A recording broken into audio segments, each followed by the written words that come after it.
Quando a gente fala a questão da sociedade contemporânea, a questão do pragmatismo, relativismo, hedonismo, etc., a gente tem que colocar também o avanço da tecnologia, né, que é uma coisa que a gente é nova, num certo sentido, mas mais novo para mim é o entendimento da utilidade dela agora a partir dessa questão que a gente está vivendo. Então, se você for observar pouco tempo atrás, nós, né, de igreja, não sabíamos nos relacionar com as redes sociais ou com a questão da tecnologia. A gente até dizia que a internet era do diabo, né? Eu ouvi muito isso em escola, em igreja, e agora a gente descobriu que o diabo não tem nada, inclusive a tecnologia, e que a gente pode usar a tecnologia para glorificar Deus, pregar o evangelho. A gente está fazendo isso, então tem que compreender essa sociedade contemporânea também é uma sociedade da tecnologia. As crianças são diferentes, os adolescentes são diferentes. Uma boa leitura para esse entendimento é do Zygmunt Bauman, que tem um conceito de sociedade líquida, que é um termo que ele criou para substituir a sociedade pós-moderna e contemporânea, onde ele fala que mudam as relações do indivíduo com a sociedade, é um indivíduo emancipado da sociedade, tudo é feito para não durar, por isso que é líquido, é passageiro. Ninguém pensa em nada a longo prazo, nem carreira profissional, nem álbum de foto, nas relações, tudo é muito rápido, muito passageiro. Redução de tempo e espaço, você não precisa de muito espaço para guardar muitos livros, você basta ter um pendrive. Você não precisa de 5 anos para fazer 2 cursos, você faz 2 cursos em 6 meses. Então a gente tem uma mudança, né? Trabalho hoje, ninguém pensa em carreira de 30, 40 anos, 20 anos, pensa em prestação de serviço. Então tem uma sociedade muito voltada para a tecnologia e com uma mudança muito forte de paradigmas a partir das redes sociais. Então, a partir da rede social, os relacionamentos mudaram. Então, você vai ver no restaurante alguém, 4 pessoas assentado à mesa para almoçar, cada um com um aparelho de celular. Eles estão se relacionando, né? Com outras pessoas, compartilhando, curtindo, comentando e estão ali batendo sem ser um relacionamento olho no olho. Então mudou a relação interpessoal e muda as relações intrapessoal. O indivíduo agora, né, tem uma mudança muito grande. Então tem que considerar a tecnologia também com o advento contemporâneo. O outro aspecto, aí você tem uma sociedade muito complexa e um cristianismo ou um evangelho, que eu prefiro evangelho, já que cristianismo não é uma ideia de Cristo, uma ideia de Constantino. O evangelho é muito complexo. Não que ele seja, ele é simples, mas assim, existem duas questões. Existem um entendimento desse evangelho, uma interpretação desse evangelho feito pela igreja, que faz com que fique muito distoante daquilo que Jesus de fato está fazendo e dizendo nos evangelhos. E os ensinamentos que a igreja tem são provenientes da sua interpretação. Então, essa é uma frase já antiga, que não é uma frase, né, que muitas pessoas usaram, que existe uma grande diferença entre o Jesus dos evangelhos e o Jesus que é ensinado pela igreja.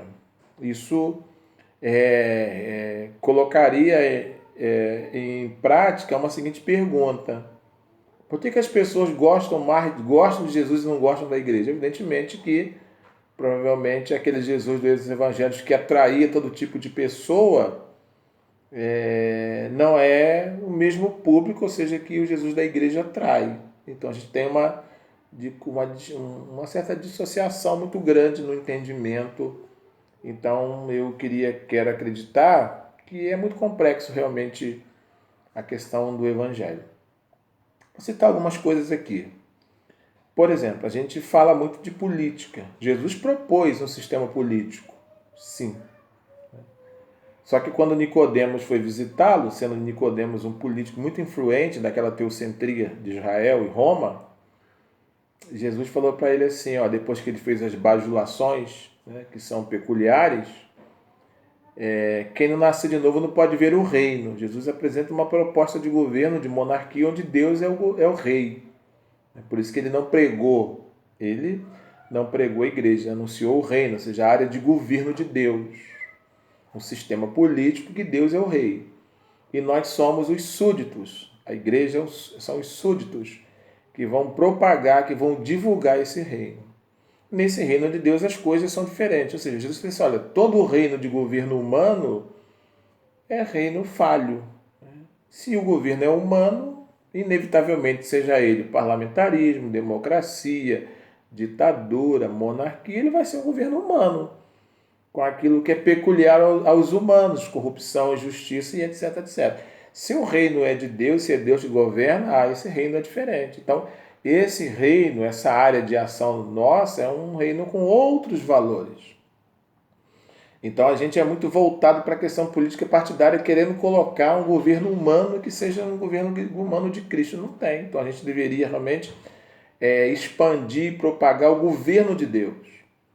Então, essa junção, né?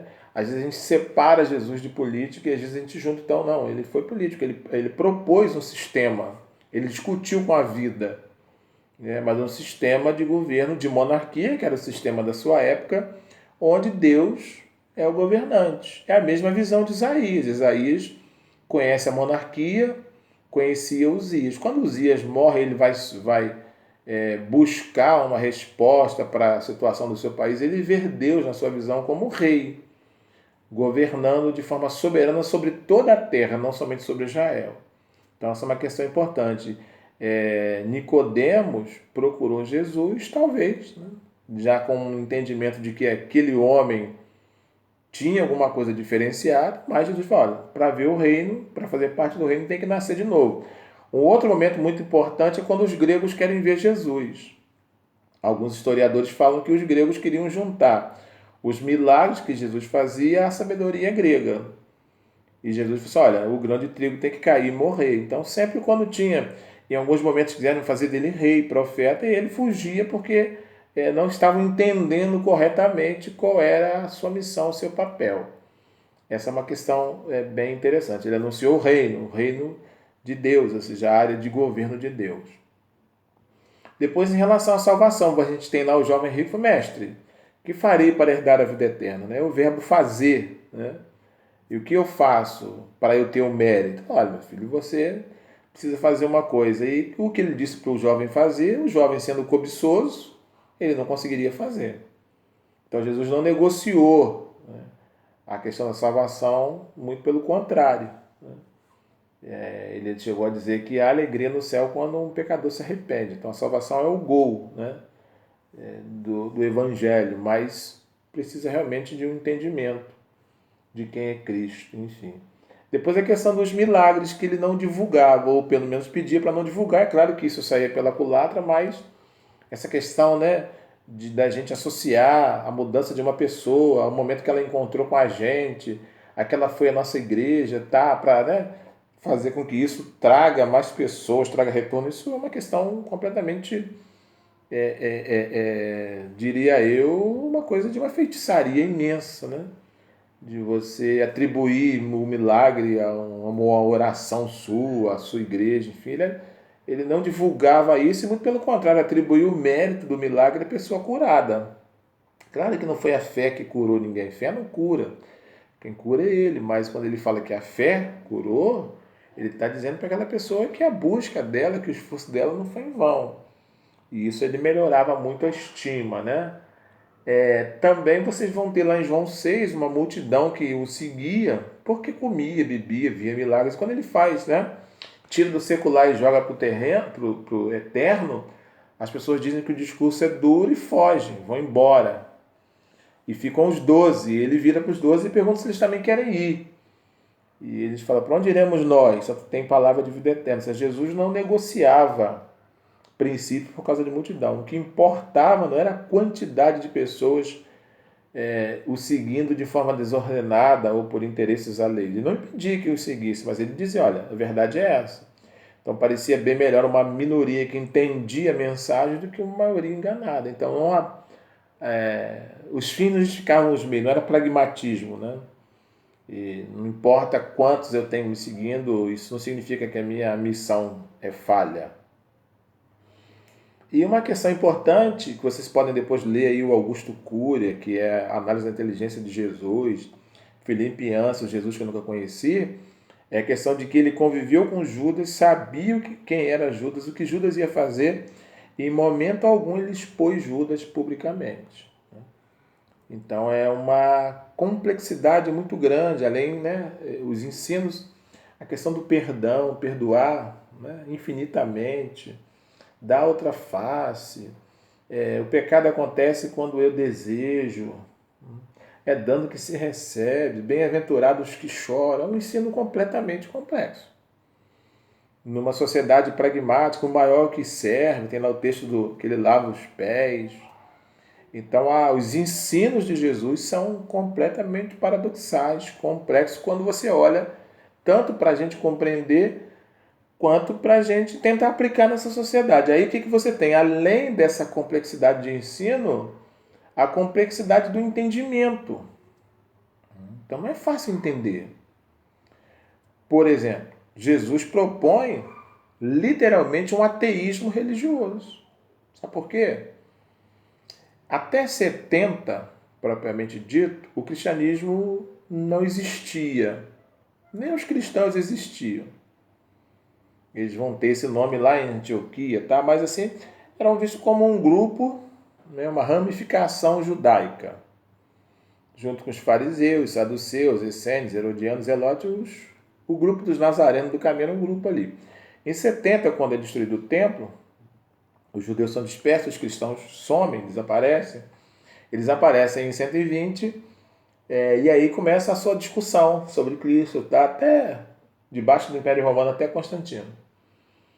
Então não era uma religião, não era um grupo, não era visto, né?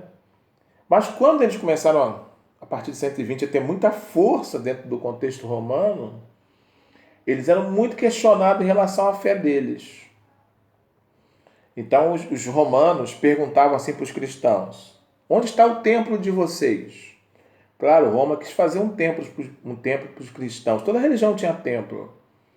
E eles diziam assim: não, nós não temos templo. Como vocês não têm templo?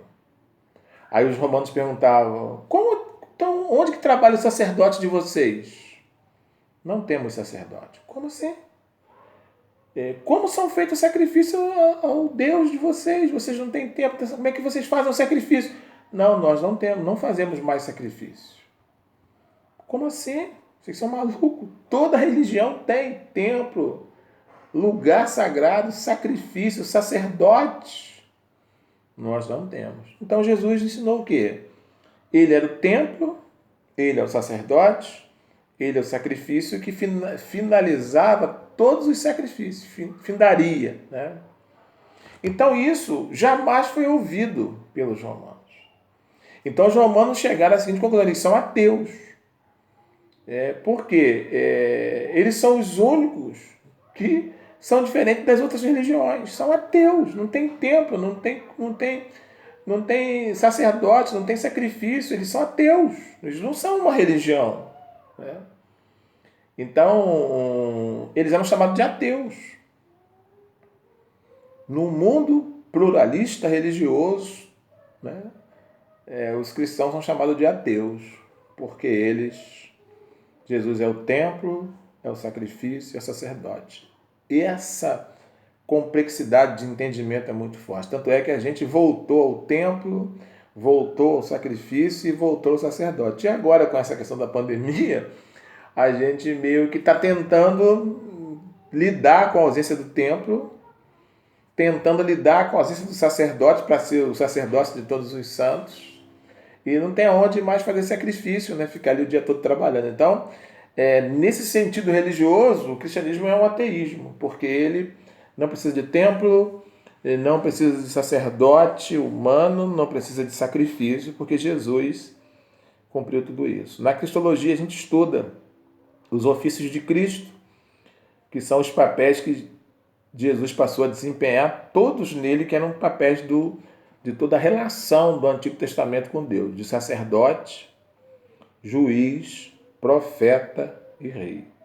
Então o rei governava, o juiz julgava, o profeta falava da parte de Deus e o sacerdote fazia a intermediação entre o homem e Deus, é o pontífice. Então Jesus é a palavra, não é uma mensagem da parte de Deus.